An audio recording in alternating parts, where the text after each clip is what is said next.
Hi everyone, welcome to my channel.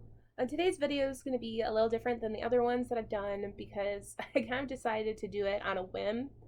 See, yesterday I got my first COVID vaccine, and since I had COVID last year, I had quite a bad reaction. So most of the day I've been like laying down on the couch, watching movies and reading some books, just trying to relax. And it made me think about all the books that I really like reading when I'm not feeling very well, things that just bring me joy and are easy for me to read, familiar stories with characters that I love, and I wanted to share them with you. And so my first one is going to be The Giver by Lois Lowry, and I had to read that in 7th grade. That was the first time I ever heard of that book, so I don't know if any of you had to read it when you were younger, but it was my first kind of experience with a dystopian novel. And if you haven't heard of The Giver before, the story is about a boy named Jonas, and he's reaching age in his society where he's going to be given his job that he's going to have for the rest of his life. And his society has taken all of the things that make people different and make people upset or anything like that and taken them all away. It's created this like world of sameness. And so they don't feel emotions, they don't see color, they don't know what music is, they don't know what wars are, what love is, nothing like that. All marriages or like families are created by the government, children are given to families, and once you get to be a certain birdie, stop. My dogs see something outside. Once you become a certain age, you basically kind of get retired in this ceremony by the government. And Jonas's job is basically like the receiver of memories, and so he's going to be given all of the memories of his people that include emotions and music and love and all those sorts of things, and he carries them for all of his people so that they don't completely disappear, but they don't have to be given to everybody, so no one has to like deal with that because it's considered a bad thing. And so it's about Jonas and his time spent with the man who is the current receiver of memories, and how he's learning about all these things and how it changes his outlook on life and how he kind of comes to his own conclusions about society. I love this story. I've loved it since I was a kid. Something about it just clicked with me. I think it was the first thing that really made me look at the world a different way. And so every so often I like to read this book. It's just very familiar. It makes me happy, and the ending is really open, and I loved that when I was younger. I have my opinions on what it means, but it doesn't not necessarily mean that that's what actually happens. So if you've read The Giver and you have an opinion on what you think the ending means, put it in the comments. Let me know what you think. I would love to hear other people's opinions on that. The second book is actually a series. It's The Song of the Lioness Quartet by Tamora Pierce. This story follows Alana, who's a young girl, and she ends up going to train as a knight. See, her brother and her are supposed to go off to train. Her brother's supposed to go as a knight, and she's supposed to go train either like in music or magic or something like that. And they decide that they don't want to do that, and so they switch spots. And so it's all about her training as a page and a knight and her adventures. I love this story. I love the love interest that's in this story. He's plucky and fun, and it's written in a way that someone who's young, because it's a middle grade series, it's very enjoyable. There's not too much romance or anything like that because it's not YA, thankfully. And each book's rather short, and so it's really easy to just, pick one or two of them up over a weekend if you don't feel good. It's just a really good feel-good story, and Tamora Pierce has a really good imagination. Her worlds are fun and lush, and her characters are quirky, and I love Alana because she was the first like really powerful female character that I read outside of like Harry Potter. So check it out if you haven't. I've read it as an adult, and I still think like it stands up very well. So the next book on my list, the third one, is East by Edith Pattou, and this book is really special to me. My best friend in the world and I have read it every winter since we were like, I don't know, like 12 years old or something. And it's a retelling of the story of East of the Sun, West of the Moon. It's set in like Scandinavia. It has like Norse mythology in it. It has like trolls and stuff, and that's really fun. But it centers around this girl named Rose, and her mother is very superstitious. And when Rose was born, she was facing north. And what that tells her mother is that Rose is fated to die in ice and snow. And so her mother is really, really protective of her, never lets her out of her sight. But Rose is really rambunctious, and she gets in trouble all the time, and she sneaks out. So when Rose is like a teenager, she's off gallivanting, she's, exploring, and she sees this polar bear. She's shocked to see this polar bear, but the polar bear saves her life. She almost drowns. Well, later on, she's at home with her family. Her sister's really ill. She's worried something's going to happen to her. She's dying. She's sick. And this polar bear shows up at her house. And she's like, what the heck is going on? Well, the polar bear says, you come with me, I will save your sister.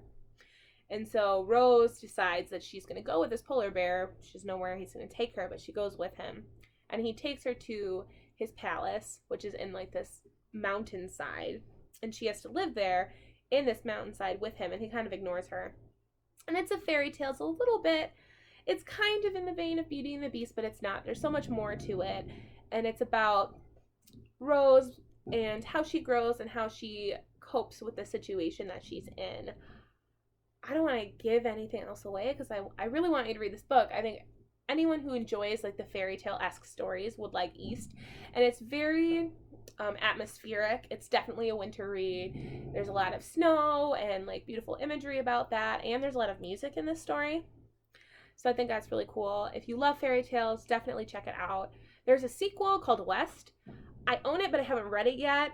To be honest, I'm a little nervous that it's not going to hold up, and I don't want it to ruin the original story for me, so I don't know if I'm going to read it. The next book on my list, book number 4, is Shadow of the Wind by Carlos Ruiz Zafon. I always mess up his name. This is a magical realism story. I read this about 4 years ago, and it became one of my favorites. This story is part of a quartet of books, but they all of them take place in Barcelona, Spain, and they revolve around this place called the Library of Forgotten Books. But you don't have to read them in a specific order. Shadow of the Wind is my favorite, and it follows the story of this boy named Daniel. And when he's a young boy, his father takes him to this Library of Forgotten Books, and he gets kind of initiated into the library, and he's told you can pick one book to take out of the library, and you have to take care of it for the rest of your life, hold it very dear to your heart, because every book in this library is special. And so Daniel picks out this book. It's called Shadow of the Wind, written by a man named Julian Carax. So he takes it home and he reads it. He loves this book. He reads it over and over again and kind of becomes obsessed with him. And the story follows Daniel as he grows up and as he keeps searching to find more of Carax's books that he's written because he loves it so much. And he finds out that someone is systematically burning and destroying every single book that Julian Carax has ever written.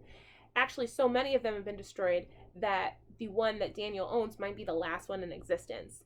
And so now the person who's been destroying all these books is now after Daniel.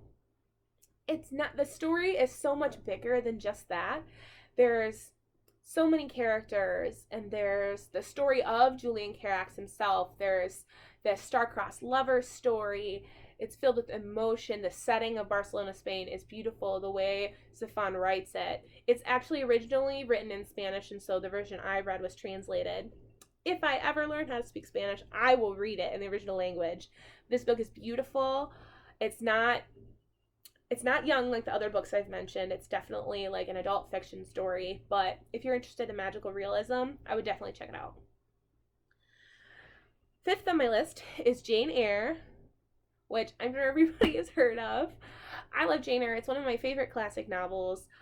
The story of, the plain Jane woman who's been browbeaten her entire life, goes to live in this manor house to be the governess to this girl, and the house is owned by this very eccentric and dark and kind of gruff man, Mr. Rochester.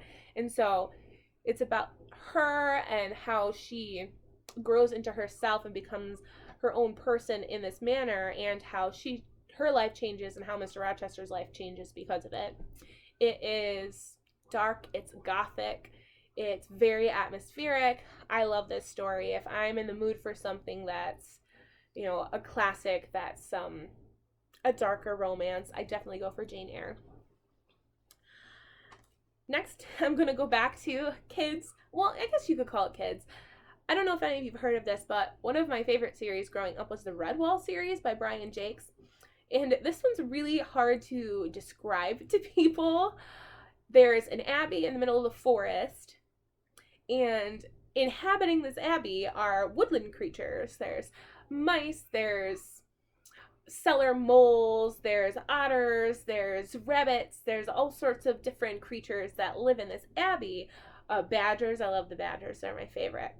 And they coexist in peace, but sometimes they're besieged by like the evil animals in the area. And there's so many stories involved with Redwall. There's got to be over 20 books now. And specific species are considered like good, and then like there's rats and stoats and snakes and stuff are kind of like the evil guys. But the way Jaques writes this, the animals have a lot of agency. They fight, there's battles, there's like this whole society, like they're people basically, but animals. My favorite of the books is, there's 3 of them are my favorites: The Legend of Luke, Salamandastron, and The Long Patrol, for those of you who have read Redwall. One of my favorite species is probably the hares. Rabbits, they make this bumbling battalion of fighting rabbits, and they are just so funny. The way Jaques writes, he has like specific types of diction for each animal. So like the cellar moles will sound a specific way, and he'll write it the way that you're supposed to, like, sounds like they're supposed to speak it. And so sometimes you're like, I don't know what they're trying to say, but then if you say it out loud, it's just fun. And his stories are all imaginative.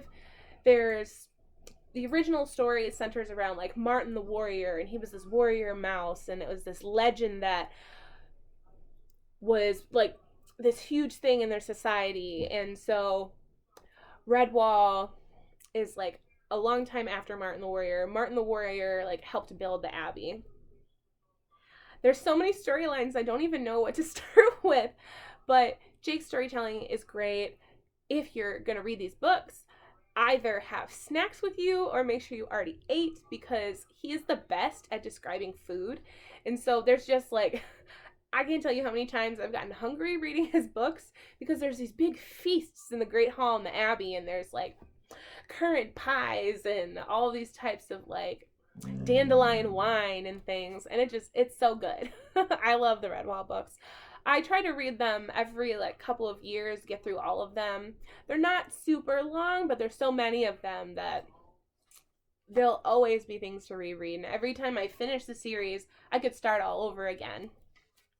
The last one that I'm going to talk about, my comfort reads, is, you could guess it, Harry Potter.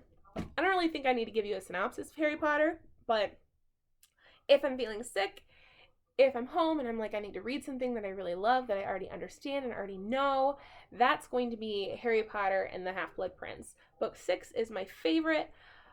I love Slughorn. I love the Felix Felicis. I love the relationship stuff that goes on between Ron and Hermione and Harry and Ginny. Like, I love the 6th book, especially because like Harry gets to be goofy, and it's just like the last lightness that occurs before like the Battle of Hogwarts hits in the 7th book. So it holds a near and dear place in my heart, and I love the Half-Blood Prince. Everything about the potions book is just, and Malfoy gets what's coming to him. It's great. Harry Potter will forever probably be my favorite book series. It's always just like its own little category on the side of like, oh, these are my favorite books, but then there's Harry Potter over here, and I just can't compare anything else to it because of the effect that it had on my life. So I don't really feel like I need to say, if you haven't read Harry Potter, read Harry Potter, but you should read Harry Potter. Okay? And this video has done exactly what I hoped it would. It's made me feel better. It's made me feel, happier, and like I can go and maybe do something worthwhile for the rest of the evening instead of laying on the couch. So thank you for letting me talk to you guys about my favorite comfort reads. I'm going to probably go make a cup of tea and start the next book on my list. And if you are interested in any of these books, I'm going to put links down in the bottom. I hope you guys have a wonderful day, and I'll see you next time.